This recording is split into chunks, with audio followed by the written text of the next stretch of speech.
unfortunate part is कि unlike Bengal and UP, there is no BJP government here. That is the most ironic and the appalling part कि यहाँ जो सरकार है वो एक लोकल पार्टी है जो मुसलमान पार्टी है, नेशनल कॉन्फ्रेंस।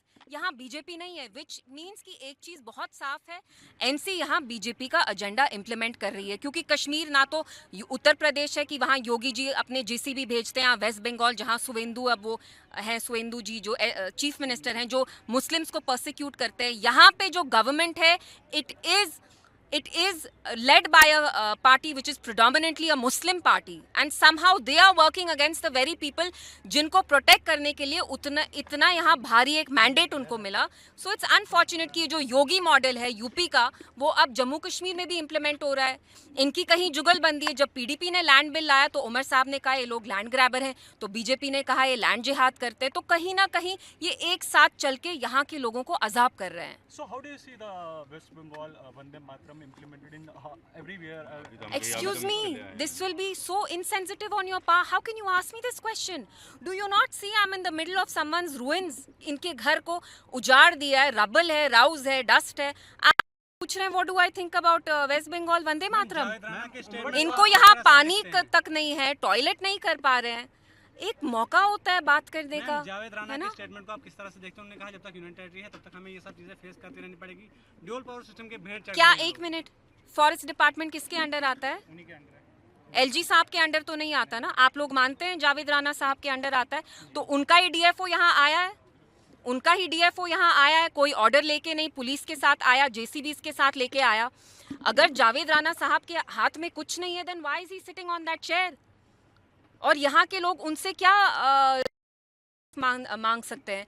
कहते हैं ना मेरा कातिल मेरा मुंसिफ है, मुझे मेरे क्या हक देगा?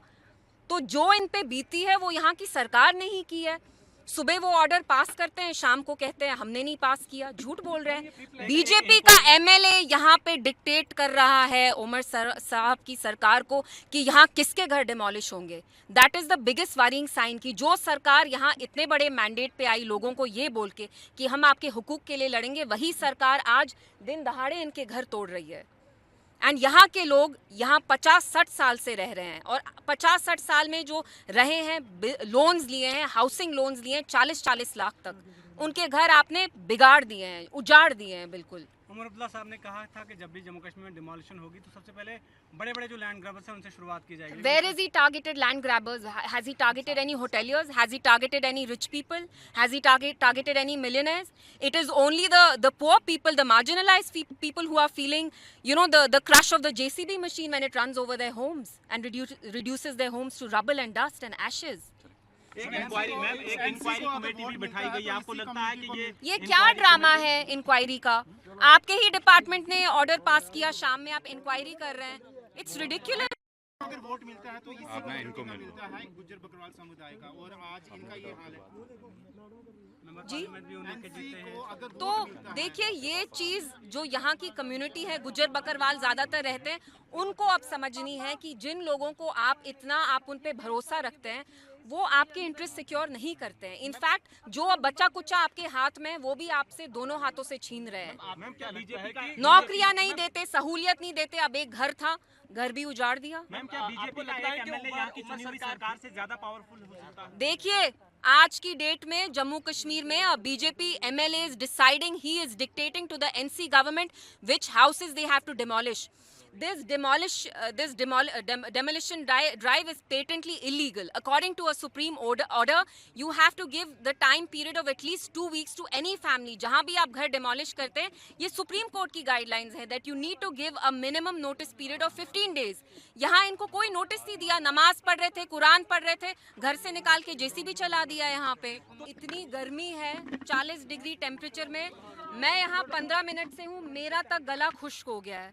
अब आप सोचिए जिन बच्चियों को आपने देखा, 2 साल की बच्ची, 4 साल की बच्ची, आंखों में इन्फेक्शन हो गया क्योंकि 6 दिन से वो बाहर यहाँ सो रहे हैं। सब कुछ, बर्तन तक उनके फेंक दिए गए, कुरान शरीफ जो है वो तक उनको रिट्रीव नहीं करने दिया। तो आप देख रहे हैं यहाँ पे क्या हाल है। और एक कॉमन चीज़ जो सारी फैमिलीज ने मुझे बोली वो ये थी कि यहाँ एक बीजेपी के एमएलए आए, उनका नाम आपको पता है, विक्रम रंधावा है। यहाँ वो लगभग 10 दिन पहले आए। प्लीज़ आप शोर नहीं मचाइए। When he came here a week ago, Vikram साहब ने ये कहा कि यहाँ सारा जो है ये इलीगल है और हम तुड़वाएंगे। और ये कोई कोइंसिडेंस नहीं है कि बीजेपी एनसी को डायरेक्शन देती है कि आपको यहाँ कुछ काम है, क्योंकि आप मुझे बताइए, ये है प्लानिंग कहीं ना कहीं सिस्टम में कि बीजेपी इनको डायरेक्शन देती है और फिर वही एनसी यहाँ लागू करता है। क्योंकि यहाँ पे डीएफओ साहब जो आए, बुलडोजर लेके आए, वो फॉरेस्ट डिपार्टमेंट के अंडर आते हैं। फॉरेस्ट डिपार्टमेंट जावेद राणा साहब के अंडर आता है। तो मैं जावेद राणा साहब से पूछना चाहती हूँ, अगर आपके ही डिपार्टमेंट के लोग आपकी बात नहीं सुन रहे, आप ये क्लेम कर लगता है, तो कहीं ना कहीं एनसी को भी रिस्पॉन्सिबिलिटी लेनी चाहिए। हर एक चीज में वो यूटी नहीं कर सकते हैं। यहाँ डीएफओ है और यहाँ जो सारे घर थे और लगभग 50-60 साल से ये लोग जो गुजर हैं, बकरवाल हैं, वो यहाँ 50-60 साल से रह रहे थे। और आप जानते हैं इतने मिस्कीन लोग कैसे खून पसीना इकट्ठा करके, पैसा इकट्ठा करके दीवार बनाना, दीवार पे पेंट चढ़ाना, बाथरूम बनवाना, किचन बनवाना, बर्तन खरीदना, लोन लेना, इतने मोटे मोटे लोन। एक फैमिली की मुझे यहाँ मिली, वो कह रही थी मेरा बेटा पुलिस में है, हमने 20-40 लाख का लोन लिया। तो आप मुझे बताइए ये लोग कहाँ जाएंगे? कहीं ना कहीं यहाँ एनसी और बीजेपी की एक अंडरस्टैंडिंग है कि बीजेपी उनको इशारा देता है और एनसी फिर वही करता है। एंड इट्स वेरी अनफॉर्चुनेट, क्योंकि एनसी को समझना चाहिए कि इन लोगों के लिए घर बनाना कितना मुश्किल होता है। सो वी केम हियर, हम चाहते हैं इनको कोई रिलीफ मिले। अभी इनके पास ना राशन है, बेघर किया गया है, they are homeless. Just in the span of seconds, their house has been reduced to rubble, it has been reduced to mud, it has been reduced to bricks, ashes and dust. And this is deeply unfortunate कि जो Yogi ji UP में bulldozer model चलाते हैं, कहीं ना कहीं वो आज जम्मू कश्मीर में खुद एनसी सरकार इंप्लीमेंट कर रही है, which is predominantly been elected to secure every resident of Jammu and Kashmir. So this is deeply unfortunate. और आप लोग ये भी जानते हैं, जो पीडीपी ने लैंड बिल लाया, वो तक बीजेपी ने कहा कि ये लोग लैंड ग्रैबर्स हैं, लैंड जिहाद बोला बीजेपी ने, एनसी ने वही कहा हम ये बिल पास नहीं होने देंगे बिकॉज दे लैंड ग्रैबर्स। तो कहीं ना कहीं आप देखिए बीजेपी और एनसी का तालमेल है। इन गरीब फैमिलीज का जिनकी ये जमीन है, उनको एनसी लैंड ग्रैबर कहता है और बीजेपी इनको लैंड जिहादीज कहता है। So we appeal to the government की जल्द से जल्द आप इनको कुछ रिलीफ दीजिए and take responsibility. My appeal and humble request to the forest minister is this, that you must take responsibility.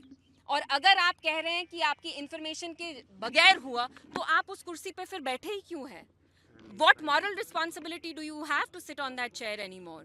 Ma'am एक सवाल लोगों का है कि क्या एक एमएलए जो है वो कैबिनेट मिनिस्टर से ज्यादा पावरफुल है?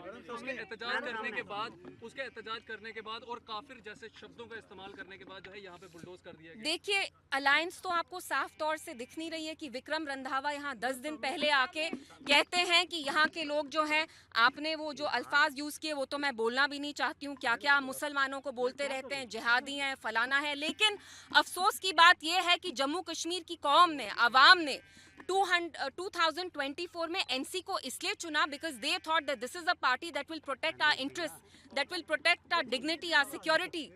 बट आज वही सरकार, एनसी सरकार, आप प्लीज शोर मत मचाइए, वही एनसी सरकार आज बीजेपी के साथ हाथ में हाथ मिला के जो बीजेपी उनको बोलती है वही कर रही है। यहाँ पुलिस के लोग ही नहीं आए हैं सर, यहाँ डीएफओ आया है without permission. What he is done is illegal. इस पे सुप्रीम कोर्ट की भी रूलिंग है कि कहीं भी इंडिया में अगर आप किसी का भी घर डिमोलिश करते हैं, you need to give them at least 2 weeks notice.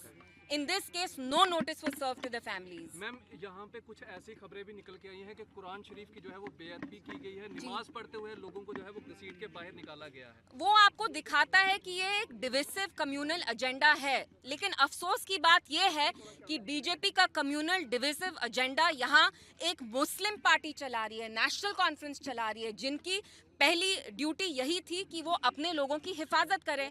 और ज़्यादातर लोग जम्मू कश्मीर में मुसलमान ही हैं। लेकिन आप देखिए, जिन पार्टी को यहाँ के लोगों ने, खास तौर से गुजर बकर वालों ने चुना, वही लोगों को आज आग में झोंक रही है। They are not here to stand up for their own people. Ma'am क्या एनसी सरकार को फॉरेस्ट आप मुझे एक बात बताइए, फॉरेस्ट डिपार्टमेंट एलजी साहब के अंडर आता है? किसके अंडर आता है? एलजी साहब के अंडर आता है। फॉरेस्ट डिपार्टमेंट जावेद राणा साहब के अंडर आता है। He has to take some responsibility. ये तो बेशर्मी की बात हो गई कि आपका ही डिपार्टमेंट ऑर्डर पास करता है, आप यहाँ डीएफओ को भेजते हैं। वो कह रहे थे मुझे बिल्कुल भी खबर नहीं थी, वो पीर पंचाल में थे उस दिन। तो then what moral responsibility does he have? मतलब वो उनकी क्या ड्यूटी है अपने लोगों के प्रति?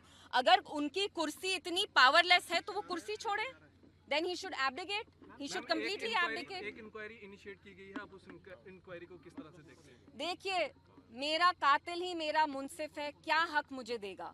जिन लोगों ने यहाँ इनके घर तोड़वाए वो उनको अब क्या इंसाफ देंगे? आप लोग इतने समझदार हैं प्रेस वाले, आपको पता नहीं डीएफओ किसके अंडर आते हैं? फॉरेस्ट डिपार्टमेंट के अंडर आते हैं। तो क्यों नहीं वो ये रोक पाए? रोकने के बजाय उनने ही इनको यहाँ भेजा। जब उन्होंने यहाँ दौरा किया उस दिन उनके साथ गार्ड तक नहीं था, डीएफओ तो दूर की बात, गार्ड तक नहीं था। देखिए, you are getting into trivial technicalities which have no bearing on what has happened here. One thing is very clear that a BJP MLA toured this area a fortnight ago, and when he came here, when Vikram Randhawa came here, he very clearly threatened all the people who live on this patch of land, and he very clearly said कि मैं यहाँ आपके घर demolish कराऊंगा। और उनका agenda यहाँ NC ने इम्प्लीमेंट किया है, because forest department Vikram Randhawa के अंडर नहीं आता है, फॉरेस्ट डिपार्टमेंट एनसी के अंडर आती है। और आज की तारीख में अफसोस की बात है कि एनसी बीजेपी के अंगूठों पे, उंगलियों पे नाच रही है। लेकिन मैम, लोगों का ये कहना है कि एमएलए विक्रम रंधावा को मुल्क से ज्यादा पावर है। मामला जाएगा, पीडीपी का क्या कदम? देखिए, we are exploring all our options right now. We want, यहाँ इतनी गर्मी है, हम यहाँ खड़े तक नहीं हो पा रहे हैं। वी वांट इमीडिएटली लोगों को कुछ रिलीफ मिले, यहाँ उनको राशन दिया जाए, बर्तन दिया जाए, ड्रिंकिंग वाटर दिया जाए। यहाँ पीने तक का पानी नहीं है, so we want them to get some short term relief. And देखिए, पीडीपी ने तो लैंड बिल पास करने की कोशिश की, जब एनसी ने कहा यही लोग लैंड ग्रैबर हैं और बीजेपी ने कहा ये लैंड जिहाद करते हैं, तो हमने तो पूरी कोशिश की कि हमारा बिल असेंबली में भी पास हो। And if we have to move the court and if we have to seek justice from the honourable high court, we will approach them.